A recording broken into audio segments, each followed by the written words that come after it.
Secretary. You're doing a great job.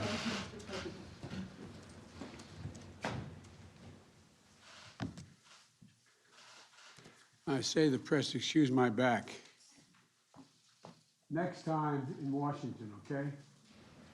I see you all up on the board behind me, and I hope we do this in person. I hope. That's my hope. Thank you.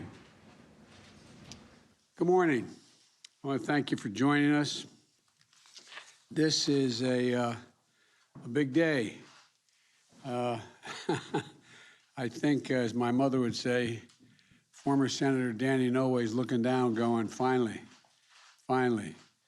I was raised by Danny Inouye in the United States Senate.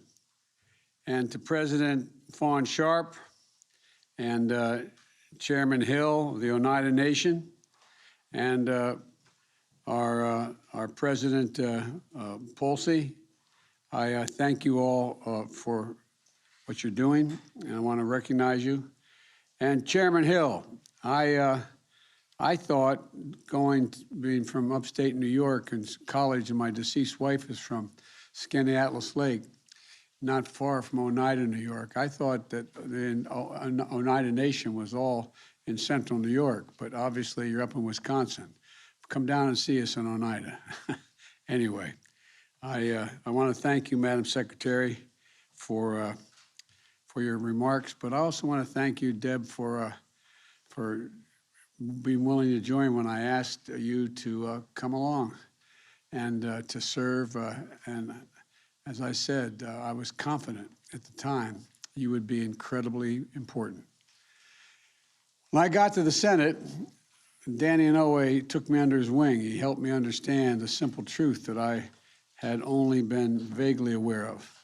And that is that tribal nations do better when they make their own decisions. That's why some of the votes I took as a young senator were among my proudest.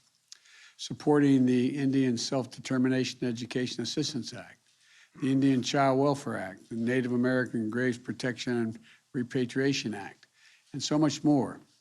When I ran for president, it was important for me to continue to make progress, and that's what we've done since I took office.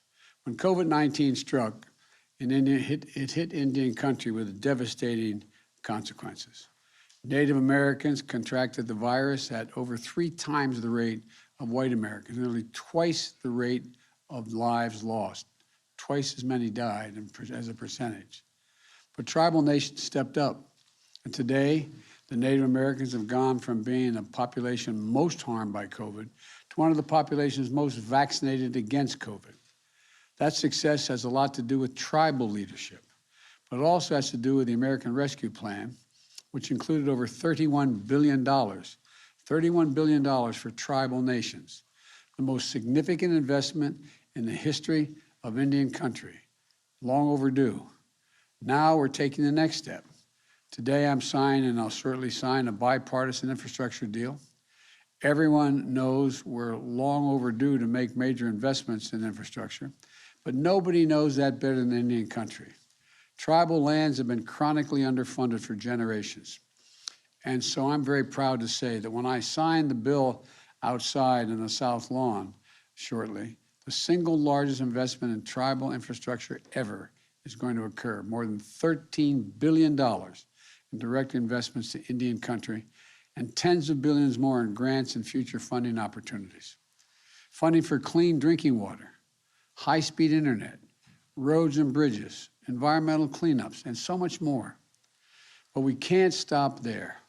We need Congress to pass my Build Back Better plan as well. Today, 1 in 10 Native American parents have reported having to quit or change their jobs or turn down an opportunity due to a child care challenge. This bill would save most families thousands of dollars per year in child care, helping moms and dads rejoin the workforce. It also, this bill, when it passes, will allow every 3- and 4-year-old in the nation to attend high-quality preschool, increasing considerably their chances of getting all the way through the first 12 years of primary school and on to college. It includes the most significant investment to tackle the climate crisis in history. And I might note parenthetically, no group of Americans has created and cared more about preserving what we inherited than the tribal nations. And it will be expanded, this also will expand health coverage, lower costs for millions of Americans. You know, we have to continue to stand up for the dignity and sovereignty of tribal nations. My dad used the word dignity, I think, more than any other word. He said, everyone is entitled to be treated with dignity. I was proud to reestablish the White House Council on Native American Affairs and to issue a memorandum my first week in office, instructing my entire administration to engage in regular, meaningful consultation with tribal nations. I was kidding my wife, Jill, who'll be out here shortly. She's visited the Navajo Nation so many times, I'm worried she's not going to come home. But look, I've been proud.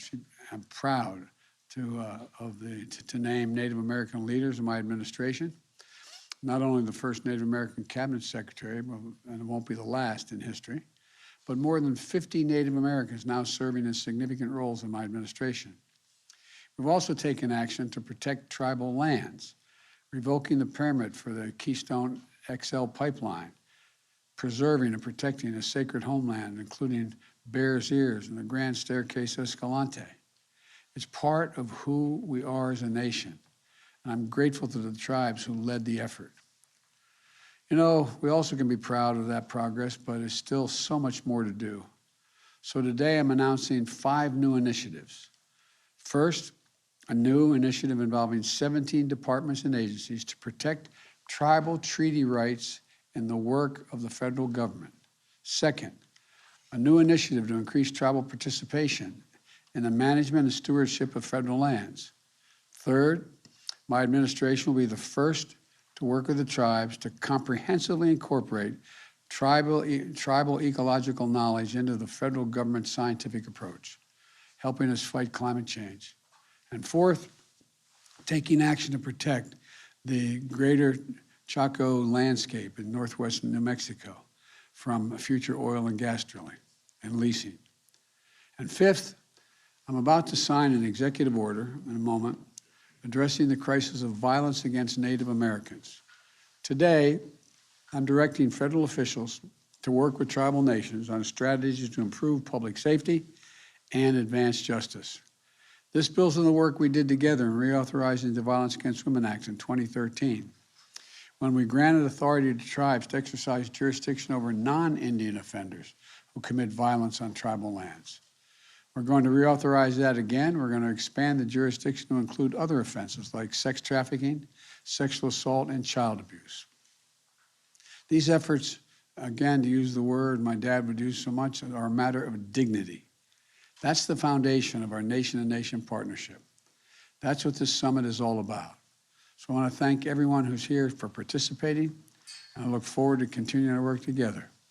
And now it's my honor to sign an executive order, and a couple of my friends are going to be coming out here, I'm told, cabinet members. But, you know, here we go. Where is everybody? Jill. Jill's here, the Attorney General. We got the, oh, everybody's there. All right, Jill.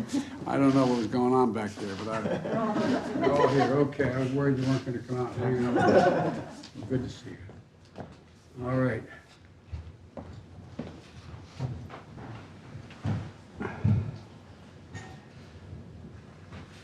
The title of this legislation is Improving Public Safety and Criminal Justice for Native Americans and Addressing the Crisis of Missing or Murdered Indigenous People. I'm proud to sign it. It's long overdue.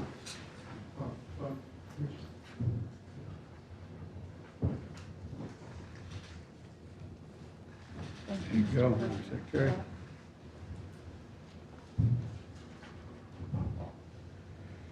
General. Thank you, sir.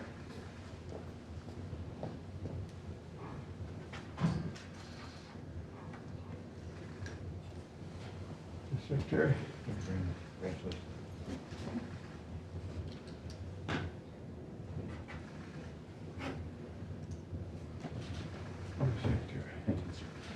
Thank you all so very much.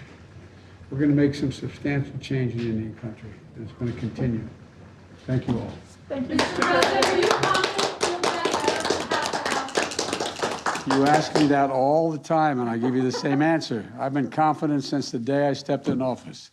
Mr. President, what are you going to talk to President Xi about? What are you going to Are talk you to hoping President to lower the Xi temperature about? with China? You think you can lower the temperature with China tonight? All right.